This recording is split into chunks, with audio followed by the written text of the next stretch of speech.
안녕하십니까. 진세골 사랑의 집 이사장 주수일입니다. 5월은 가정의 달입니다. 그래서 5월 5일은 어린이날이었고 5월 8일은 어버이날이었고 5월 20일은 부부의 날입니다. 그런데 이 가정은 너무나 중요한 것이 돼서 1년에 하루씩만 이런 날들을 정해서 지킬 것이 아니고 사실은 1년 365일을 다 이런 날들로 정하여 지켜야 되는 것이 아닌가 하는 생각이 듭니다. 그만큼 가정은 중요한 것입니다. 그런데 사람들은 이 가정을 그렇게 중요한 것만큼 중요하게 여기지 않고 있습니다. 물론 사람들에게 가정이 중요하냐고 물어보면 다 그렇다고 대답은 합니다. 그러나 일상생활에서 가정에 대해서 시간과 관심과 돈과 노력을 투자하는 것을 보면 그 우선순위가 항상 뒤로 물러나 있는 것을 봅니다.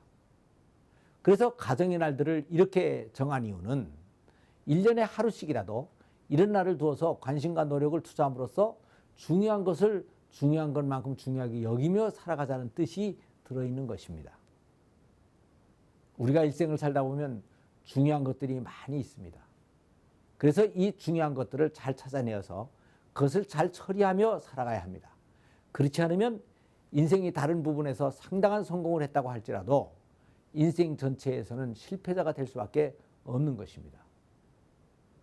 그래서 이 가정의 달만이라도 부모님에 대해서, 자녀들에 대해서, 부부에 대해서 한 번 더 깊이 생각을 해보고 그동안 사회생활에 바빠서 미처 하지를 못했던 일들을 보완해야 할 것입니다.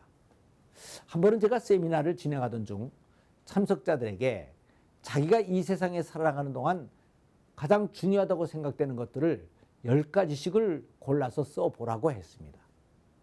그랬더니 거기에는 돈, 집, 취미, 아내, 부모, 자식, 친구, 명예, 교회, 신앙, 하나님, 가정, 건강, 비전, 꿈 등 수많은 것들이 다 나왔습니다.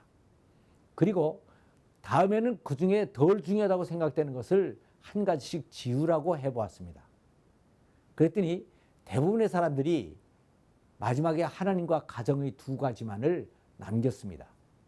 그래서 그 중에 하나만 남기고 또 나머지 하나를 지우라고 했습니다. 그랬더니 가정을 지우고 하나님만을 남겼습니다. 그러면서 하는 말이 하나님 하나만 남기라고 해서 하나님만을 남기고 다 지우기는 했지만 가정이 없이는 인간이 존재할 수조차 없지 않느냐라고 반문을 해왔습니다. 그렇습니다. 가정이 없이는 인간이 존재할 수조차 없습니다. 그러나 하나님은 바로 이 가정까지 만들어 주시는 분이십니다. 그러니까 하나님만 남겨놓고 다 지워도 문제가 될 것은 없는 것입니다. 그런데 이 말이 하나님만을 중요하게 생각을 하고 나머지는 다 소홀히 여겨도 된다는 말이 아닙니다. 하나님은 내 존재의 근원이시고 존재의 이유이고 존재의 능력이고 나의 모든 것이 되기 때문에 우선순위 1번으로 섬겨야 된다는 말이 되는 것입니다. 그리고 그 나라와 그 의를 구하면 그 외의 모든 것은 다 더해 주신다는 것을 의미하는 말이 되는 것입니다. 실제로 하나님은 혼자 독처하는 아담에게 하와를 만들어 주셨고 100세가 넘은 아브라함에게 이삭을 주셔서 가정을 만들어 주셨습니다. 그래서 하나님을 인생의 목표라고 생각을 한다면 가정과 그 외의 모든 것은 이 목적을 이루기 위한 수단이라고 볼 수가 있는 것입니다. 그런데 여기서 가정을 중요하게 여긴다는 것은 가정에 대한 것을 알아가는데 더 많은 관심과 시간과 물질을 투자해야 된다는 것을 말합니다. 그런데 사람들이 실제 생활에서는 가정에 대한 우선순위가 저 뒤로 처져 있습니다. 이렇게 되다 보니까 많은 사람들이 행복한 가정을 이루는 방법에 대해서 잘 모르고 있습니다. 그런데 여기에 더 문제가 되는 것은 모르고 있다는 사실 자체도 잘 모르고 있다는 것입니다. 그래서 우선 모르고 있는 것을 알아야 되고 잘못 알고 있는 것들은 바로 잡아야 되는 것입니다. 우리는 초등학교에서부터 대학까지 16년 이상의 학교 교육을 받습니다. 그러나 이것은 다 상급학교 진학이나 직장에 취직을 하기 위한 교육들이지 가정생활을 위한 교육은 아닙니다. 이 교육은 사회생활에서 직장과 일자리는 보장할지 모르지만 가정의 행복은 보장하지를 못합니다. 그래서 가정의 행복을 위한 교육을 다시 받아야 되는 것입니다. 이 교육의 내용은 결혼이란 무엇이며 진정한 가정의 행복이란 무엇인가? 부부관계는 어떠한 것이고 행복한 가정생활을 위한 남편과 아내의 책임과 역할은 무엇인가? 사랑의 대화는 어떻게 해야 되고 자녀 양육은 어떻게 해야 되는가? 부모는 어떻게 모시고 형제들과는 어떻게 지내야 되는가 하는 것들입니다. 현대는 전문가 시대입니다. 그러니까 가정에서 수준 높은 행복을 누리기 위해서는 남편과 아내가 가정생활의 전문가가 되어야 하는 것입니다. 그런데 사람들이 결혼할 때 보면 예식장과 예물과 살림살이 같은 하드웨어들은 열심히 준비를 합니다. 그런데 소프트웨어의 준비는 별로 관심이 없습니다. 그래서 많은 문제들이 생겨나는데 그들을 상담해 주다 보면 이구동성으로 마지막에 하는 말이 이런 것들을 조금 더 일찍 알았더라면 이렇게까지 되지는 않았을 텐데요 라고 하는 것입니다. 그래서 우리들은 가정생활의 소프트웨어에 관심과 시간과 노력을 더 많이 투자를 해야 되고 또 이것을 알았으면 그것을 실천하기 위하여 삶의 우선순위를 다시 바꾸어야 하는 것입니다.